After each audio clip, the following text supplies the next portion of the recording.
Bueno, vamos con el vídeo número 2. Más o menos la óptica en el temario este que nos dicen de lavabo está repartida un poquito en lo que se llama óptica física y óptica geométrica, ¿vale? La óptica física es todo lo que tiene que ver con lo que hemos visto en ondas, de frecuencia, de velocidad de propagación, de vibración, todo este rollo. Básicamente ahí pues se meten relativamente poco, solo que calculéis alguna frecuencia, que veis cómo está relacionada la frecuencia con la velocidad, con la longitud de onda y poco más, ¿vale? Y lo que hace mucho más hincapié es en la óptica geométrica, ¿de acuerdo? Entonces la óptica geométrica básicamente se trata de que considerar que la luz, como se propaga en línea recta, se puede simplificar hacia una raya a la que llamamos rayo. Y ese rayo, pues dependiendo de su comportamiento, cuando toca distintas superficies, pues tenemos los fenómenos luminosos y los estudiamos en base a eso. Ni más ni menos, ¿vale? Bueno, para ello lo primero que se define es el índice de refracción, que esto sí que es importante. El índice de refracción es una propiedad del medio y se representa por la letra n y tiene que ver con la velocidad de la luz en ese medio, ¿de acuerdo? De hecho, se define el índice de refracción absoluto, ¿vale? Este es el absoluto, realmente es el que más se utiliza, luego veréis que el relativo tiene una importancia relativa, como su propio nombre indica. Bueno, el índice de refracción absoluto es el cociente de la velocidad de la luz en el vacío entre la velocidad de la luz en el medio, ¿de acuerdo? C, recordad que la velocidad de luz en el vacío, por tanto, es 3 por 10 a la 8 metros segundo a la menos 1. Y V es la velocidad de la luz en el nuevo medio. Así, por ejemplo, pues para el agua, pues el índice de refracción que se obtiene es 1,33. ¿Eso qué significa? Pues que 1,33 es el cociente entre C y la velocidad de la luz en el agua. Bueno, esta propiedad del medio, pues es lo que hace que podamos predecir el comportamiento del rayo cuando pasa de un medio a otro. Y este índice de refracción, pues es una de las cosas más interesantes, las características más interesantes de los medios. Porque a veces, pues ya sabéis, como está haciendo Miguel para su monografía, pues este índice es proporcional a la concentración en determinadas disoluciones y podemos encontrar cómo al variar la concentración varía el índice de refracción, etcétera, ¿vale? Bueno, pues básicamente eso es. Luego se establece el índice relativo. Voy a ponerlo aquí. Índice relativo. Por cierto, como es el cociente de estas velocidades, lógicamente se me olvidaba, este índice siempre va a ser mayor o igual a uno. Nunca puede ser menor que uno. De hecho, se dice que el índice de refracción para el aire o para el vacío, pues por definición sería C entre C. Y esto es uno, ¿no? Tanto el vacío como el aire tienen el mismo índice de refracción, N1. ¿Vale? A partir de ahí todos los demás más de uno. El índice relativo. El índice relativo es un cociente entre índice de refracción de dos medios, es decir, se hace siempre de un medio sobre otro. Entonces imaginad que la luz pasa del aire al agua. Bueno, pues el índice relativo sería el cociente entre la velocidad de luz en el aire, perdón, entre el índice del aire que sería 1 y el índice del agua que sería 1,33. Pues ese cociente de 1 partido entre 1,33, pues ya sabéis que en este caso vamos a hacerlo exactamente para el aire-agua. Voy a hacer la división. Sería 1 dividido entre 1,33 es igual a 0,75. Bueno, estos índices relativos, como veis, sí pueden ser menores que 1. Por cierto, tanto el relativo como el absoluto, como veis, no tiene unidades porque es un cociente de velocidades, ¿vale? Este sí puede ser menor que 1. Y este es el que nos da precisamente ese invariante que obtenía Snell cuando en su ley decía que el cociente entre los senos del ángulo de incidencia de una refracción partido por el seno del ángulo de refracción, pues esto daba igual a un número. Pues ese número propio de este sistema de dos medios precisamente es el índice de refracción relativo. Pero bueno, básicamente es establecer una división entre los índices y ya está.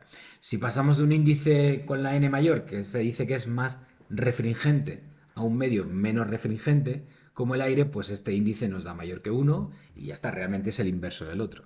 Luego, como veis, este sí que puede ser mayor que uno o menor que uno. Ni más ni menos, ¿vale? Bueno, tengo yo aquí un pequeño problemita para que veáis, muy sencillo, de aplicación de esto. Dice, calcula la velocidad de propagación de la luz y la longitud de onda en el agua y en el vidrio de un rayo de luz amarilla que tiene una longitud de onda de 589. Índice relativo del vidrio respecto al agua. Aquí nos da como dato pues, los dos índices de refracción. Este es el índice de refracción del vidrio y este es el índice de refracción del agua.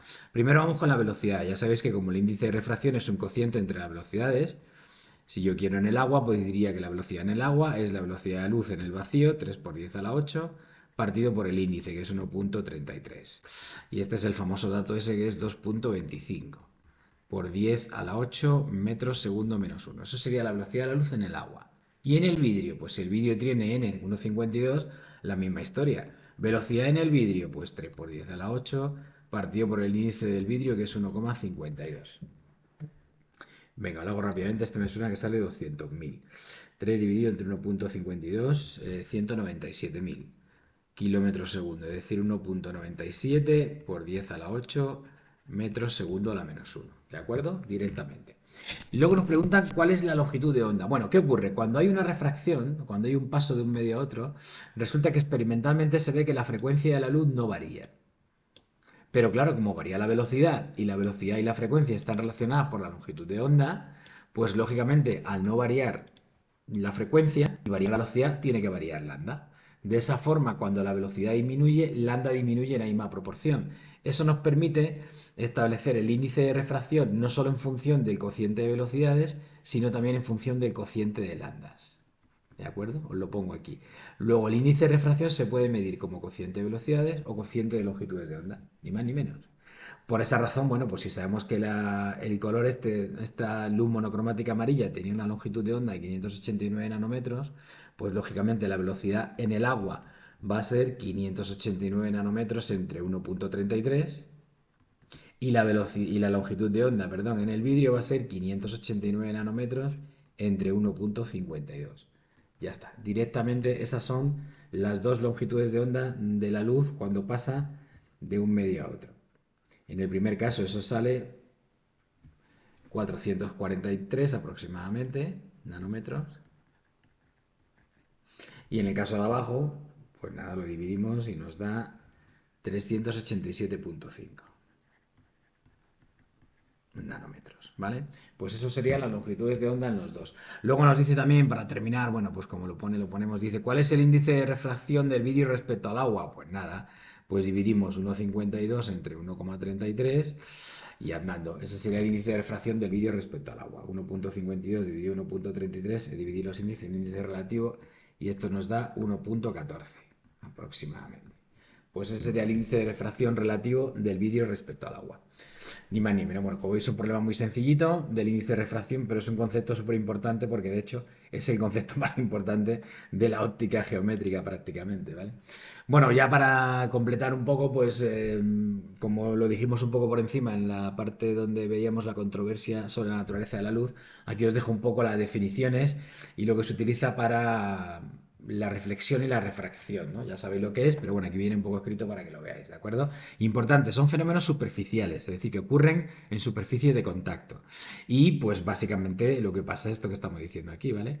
Que en la reflexión la luz vuelve al mismo medio porque el segundo medio es opaco, por tanto no se puede transmitir por él.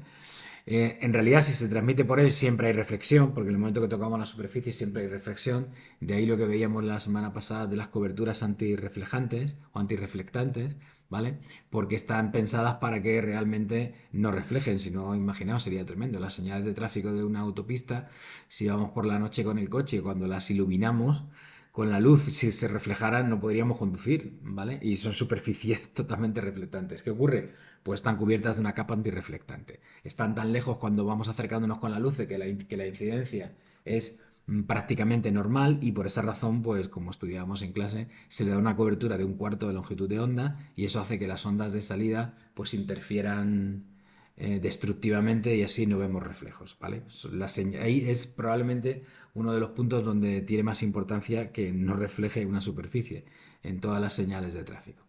Bueno, pues nada, estas son las leyes de la reflexión, ya las tenéis, el rayo incidente, la normal y el rayo reflejado están en el mismo plano, es decir, que tanto la reflexión como la refracción son fenómenos planos, ¿vale? No hay desviaciones laterales respecto al plano de entrada. La normal ya sabéis que es la línea vertical que atraviesa perpendicular a la superficie donde se produce el fenómeno y que trazada en el punto donde llega el rayo, ¿vale? Pues eso es lo que se conocen como las leyes de Snell de la reflexión. Y la segunda, pues muy sencilla, el ángulo de incidencia es igual al ángulo de reflexión, ¿vale? Aquí no hay nada que añadir, así que no voy a añadir nada. Y por último tenemos la refracción, por último me refiero al vídeo de hoy, ¿vale? Estos puntos, como veis, 5 o 6, pues es un poco los puntos que nos dan cuando nos presentan el temario, el índice del temario de óptica, los coordinadores de la EBAU, ¿vale? Por tanto, no le deis importancia, lo he fusilado directamente de los apuntes que tengo yo sobre la óptica y ya está, esos son los numeritos esto, ¿vale? No le doy mayor importancia. Bueno, pues la refracción igual, tenemos las leyes de Snell y básicamente lo mismo. La refracción es un cambio de dirección, es el que experimenta el rayo luminoso cuando toca la superficie que separa los dos medios, en los que se propaga a distinta velocidad. Es decir, que si ponemos una superficie pero se propaga a la misma velocidad en los dos medios, no hay cambio de dirección. O si unimos dos vidrios y la luz atraviesa de uno a otro, a pesar de que pase por esa superficie, no hay cambio de dirección, ¿vale? Bueno, pues esas son las dos leyes de Snell. La primera es idéntica a la otra, solo que rayo refractado en lugar de reflejado. Y la segunda, muy importante, la que tiene que ver con los senos de los ángulos, ¿vale? Decimos que eso es una constante propia del medio, que es el índice relativo entre los dos medios. ¿De acuerdo? Bueno, pues eso, como eso es así, pues entonces me escribimos que el seno del ángulo de incidencia partido por el seno del ángulo de refracción, pues es igual a esa constante. Esa constante es el índice relativo. Como es el índice relativo del medio I sobre el medio R, pues esto es el cociente de los índices de refracción de los medios. Básicamente esto tiene que ver con la velocidad de la luz. Recordad que como el seno del ángulo de incidencia es mayor que el seno del ángulo de refracción, pues eso significa que la velocidad de luz en el primer medio tiene que ser mayor a la velocidad de luz en el segundo medio, ¿vale?